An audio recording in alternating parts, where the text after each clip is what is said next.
దేవుని పరిశుద్ధ నామమునకు మహిమ కలుగునుగాక.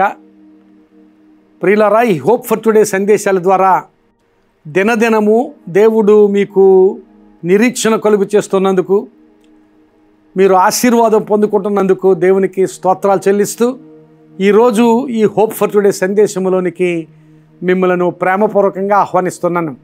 ఈరోజు కొరింథీయులకు రాసిన 2వ పత్రిక 9వ అధ్యాయము 10వ వచనాన్ని మీ కొరకు చదువుతున్నాను. కొరింథీయులకు రాసిన 2వ పత్రిక 9వ అధ్యాయం 10వ వచనం. విత్తువానికి విత్తనమును, తినుటకు ఆహారమును దయచేయు దేవుడు మీకు విత్తనము దయచేసి విస్తరింపచేసి మీరు ప్రతి విషయములో పూర్ణౌదార్య భాగ్యము కలవారగునట్లు మీ నీతి ఫలములు వృద్ధి పొందించును. మరొకసారి చదువుతున్నాను. విత్తువానికి విత్తనమును, తినుటకు ఆహారమును దయచేయు దేవుడు మీకు విత్తనము దయచేసి విస్తరింపచేసి మీరు ప్రతి విషయములో పూర్ణౌదార్య భాగ్యము గలవారగునట్లు మీ నీతి ఫలములు వృద్ధి పొందించును.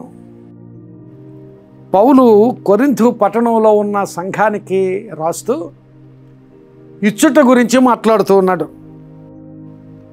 దేవునికి ఇవ్వడం, అలాగే అవసరతలో ఉన్న వారికి ఇవ్వడం, ఆ రెండు విషయాలను గురించి పౌలు అక్కడ మాట్లాడుతూ ఉన్నాడు. విత్తువానికి విత్తనమును, ఆహారమును దేవుడు దయచేస్తారు అని మాట్లాడుతున్నాడు. ఈ విత్తుట అనేది ఇవ్వడాన్ని సూచించేది. అక్కడ ఆ సందర్భంలో ఇవ్వడాన్ని సూచించేది. ఇవ్వాలి అనే మనసున్న వాడికి ఇవ్వగలిగేటట్లుగా ఆయన దయచేసే దేవుడు అనే సూచన అక్కడ దేవుని వాక్యంలో చూపిస్తున్నాడు. అంత మాత్రమే కాదు, ఆయన విత్తనమును దయచేసి ఆ విత్తనము ద్వారా నిన్ను విస్తరింపచేసి దాని ద్వారా నీవు సంపూర్ణమైన ఔదార్య భాగ్యము గలవాడుగా గలదానిగా ఉండగలిగేటట్లుగా దేవుడు నిన్ను ఆశీర్వదిస్తాడని మాట్లాడుతున్నాడు. ప్రియులారా, ఈ దినాన్ని మనము ఇచ్చేవారముగా ఉండాలి అనేది దేవుని చిత్తం. దేవునికి ఇచ్చేవారంగా ఉండాలి. మన చుట్టూ అవసరతలో ఉన్న వారికి ఇచ్చేవారంగా ఉండాలి. కొన్నిసార్లు మన స్థితిని బట్టి నేనేమి ఇవ్వగలను అని మనం అనుకుంటాం. కానీ మనకున్న స్థితిలోనే ఇవ్వగలిగే మనస్సు మనం కలిగి ఉండాలి. అంత్యోకయ సంఘములో ఉన్నవారి గురించి ఒక మాట ఉంటుంది. ఎక్కడో యోదయలో కరువు వస్తుంది అని ఒక ప్రవక్త ప్రవచిస్తే ఆ యోదయ ప్రాంతంలో కరువు సంభవించబోతున్నందున అక్కడ విశ్వాసులకు సహాయం పంపించారు అంత్యోకయ సంఘం వారు. వారి గురించి ఏమని రాయబడిందంటే, ప్రతి ఒక్కరూ కూడా తన శక్తి కొలది ఇచ్చిరి అని రాయబడింది. తన శక్తి కొలది ఇచ్చిరి. ఎవరి శక్తి కొలది వారు.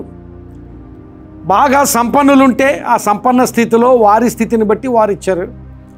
బాగా పేదవాడుంటే ఆ పేద స్థితిని బట్టి తనకున్న దానిలో కొంత ఇచ్చాడు. అలాగే ఇచ్చి వాళ్ళు ఆశీర్వదించబడ్డారు. ఈ దినాన్ని దేవుని వాక్యం ఏం మాట్లాడుతుందంటే, నీకు విత్తనం ఇస్తాడట. ఆ విత్తనం ద్వారా నిన్ను విస్తరింపచేస్తాడు దేవుడు. ఆ విస్తరింపచేసిన స్థితిని బట్టి దేవుడు నీ నుంచి కోరుకున్నది ఏమిటంటే, నీవు ఇతరులకు ఇచ్చే ఔదార్య భాగ్యము కలిగి ఉండాలి. అలాంటి భాగ్యాన్ని దేవుడు నీకు ఇస్తాడని వాగ్దానం చేస్తున్నాడు. క్రొత్త నిబంధనలో ఒక వ్యక్తిని జ్ఞాపకం చేస్తాను. కొర్నేలి అనే భక్తుడు. ఆయన యోధ మతంలో చాలా భక్తి కలిగిన వాడుగా ఉన్నాడు. ఆయన ప్రార్థనాపరుడుగా ఉన్నాడు. ఆయన ధర్మకార్యములు చేసిన వాడుగా ఉన్నాడు. ఆ దేవదూత వచ్చి కొర్నేలితో ఏమన్నాడో తెలుసా? నీ ధర్మకార్యములు దేవుని సన్నిధికి చేరినవి అన్నాడు.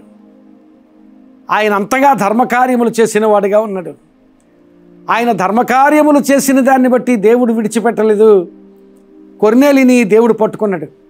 కొర్నేలి ఇంటికి పేతురును దేవుడు పంపించి ఆ కొర్నేలి ఇల్లు, కొర్నేలి కుటుంబం, కొర్నేలి ద్వారా తన బంధువులు, స్నేహితులు అందరూ కూడా ఒక నూతనమైన అనుభవంతో నింపబడడానికి దేవుడు వారిని నడిపించాడు. ఈ దినాన్ని దేవుడు నీకు విత్తనం ఇస్తానంటున్నాడు. ఆ విత్తనాన్ని నువ్వు విత్తి విస్తరించేటట్లుగా చేస్తానని వాగ్దానం చేస్తున్నాడు. అయితే కొంతమంది దేవుడు విత్తనం ఇస్తే ఆ విత్తనాన్ని దాచిపెడతారు. కానీ ఆ విత్తనాన్ని విత్తాలి, దాని ద్వారా నువ్వు విస్తరించాలి. అంటే నువ్వు ఇంకా వృద్ధి చెందాలి. వృద్ధి చెంది ఆ స్థితిలో పూర్ణమైన ఔదార్య భాగ్యము కలిగి ఉండాలంటే పూర్ణంగా దయగలిగిన స్థితి, ఇతరులకు ఇచ్చే స్థితి, ఇతరులను నీ జీవితం ద్వారా ఆశీర్వదించే స్థితి, ఆ స్థితి ఉంటే దేవుడు తప్పక నిన్ను ఆశీర్వదిస్తాడు. అపోస్తలుల కార్యముల గ్రంథంలో దోర్కా అనే స్త్రీ గురించి, లేక తబిత ఆమె పేరు, ఆ 2 పేర్లు ఉన్నాయి, ఆమె గురించి రాయబడింది. ఆమె మరి ఆ వస్త్రాలు కుట్టి పేదవారికి ఇస్తూ ఉండేదట. అలాంటి ఔదార్యం కలిగిన స్త్రీ. దేవుడు ఆమె జీవితంలో గొప్ప కార్యం జరిగించిన సంగతి దేవుని వాక్యంలో చూస్తాం. ఈ దినాన్ని మనం ఇచ్చే వరంగా ఉంటే దేవునికి ఇవ్వాలి, అలాగే దేవుని సేవకి ఇవ్వాలి, అలాగే మన చుట్టూ అవసరతలో ఉన్నవారు ఉంటే మన స్థితిని బట్టి మన శక్తి కొలది మనము ఇచ్చి ఆశీర్వదించబడాలి. అలాంటి భాగ్యము మనకిస్తానని దేవుడు వాగ్దానం చేస్తున్నాడు. నీకు విత్తనం ఇస్తానంటున్నాడు, ఆ విత్తనం ద్వారా నిన్ను విస్తరింప చేస్తానంటున్నాడు. అయితే ఆ విస్తరింప చేసిన స్థితిలో సంపూర్ణమైన ఉదార స్వభావం కలిగిన వాడుగా, ఔదార్య భాగ్యము కలిగిన వాడుగా, అలాంటి భాగ్యము కలిగిన దానవుగా నీ ఉండి ఇతరులకు ఇచ్చినట్లయితే నీ ఊహించనంత ఆశీర్వాద స్థితి నీకు, నీ కుటుంబానికి దేవుడు దయచేసి నిన్ను ఇంకా వర్ధల చేసి ఆశీర్వదిస్తాడు. అలాంటి ఆశీర్వాద స్థితి దేవుని సన్నిధిలో నీవు పొందుదువుగాక. ప్రార్థన చేసుకుందాం.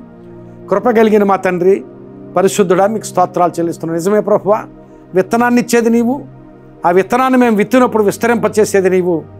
ఆ విస్తరించిన స్థితిలో మేము ఇతరులకు సహాయం చేసేవారంగా ఉండగలగడానికి, నీకు నీ పరిచర్యకు ఇవ్వగలిగే వారంగా ఉండడానికి నీ కృపా సహాయం మాకందరికీ దయచేయమని, అలా చేసి మేము మా కుటుంబాలు ఆశీర్వదించబడడానికి నీ కృప చూపించమని ప్రార్థన చేస్తూ, ఈ మాటలు విన్న వారందరూ ఆ మాటల ద్వారా పురికొల్పబడి ఆశీర్వదించబడడానికి సహాయం చేయమని యేసు నామమున అడుగుచున్నాను తండ్రి. ఆమెన్.